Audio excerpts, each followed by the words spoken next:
Numéro d'action 385, 38, identifiant client, C124, 262, inspection par caméra après débouchage du rampant eau usée.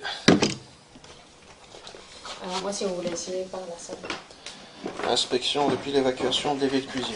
Donc ici ce qu'il faut savoir au niveau de l'évacuation de l'évier de cuisine, nous avons énormément de coudes au niveau donc, de l'évacuation. Donc à ce niveau-ci nous avons l'évacuation dans le mur et juste à côté nous pouvons voir le rampant ressortir du mur. Donc nous avons déjà un coude à cet endroit-là, deux coudes au niveau du sol, à cet endroit, troisième coude, quatrième coude, cinquième coude.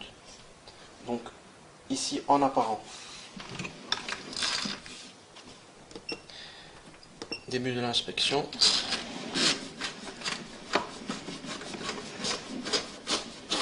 Donc ici on peut voir qu'il n'y a rien du tout. Et le problème n'était pas ici, c'est juste pour s'assurer qu'il n'y a rien au niveau du rampant. Autour de l'inspection.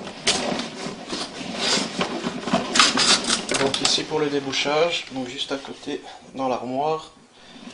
Donc ici j'ai pu déboîter le rampant et c'est de là que j'ai su déboucher.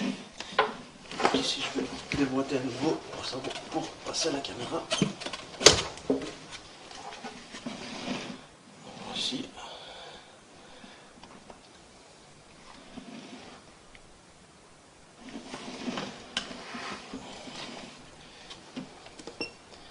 Début de l'inspection.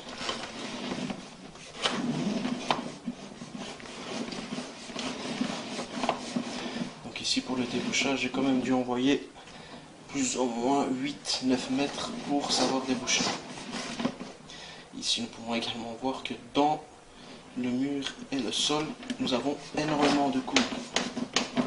Et malheureusement, je ne parviendrai pas à aller plus loin et avoir un meilleur visuel depuis ce côté-ci.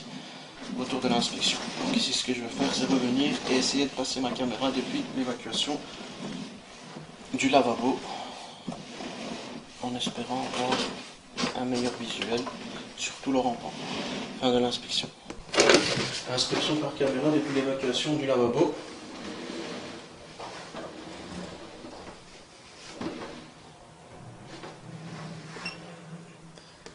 Début de l'inspection.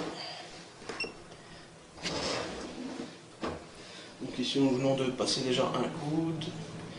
À ce niveau-ci nous avons donc le deuxième coude, puis un troisième juste après. Et malheureusement je ne parviendrai pas à aller plus loin de ce côté-ci non plus, dû à la configuration. Autour de l'inspection. Donc ici malheureusement nous n'avons pas un visuel sur tout le rampant eau usée de l'appartement. Fin de l'inspection.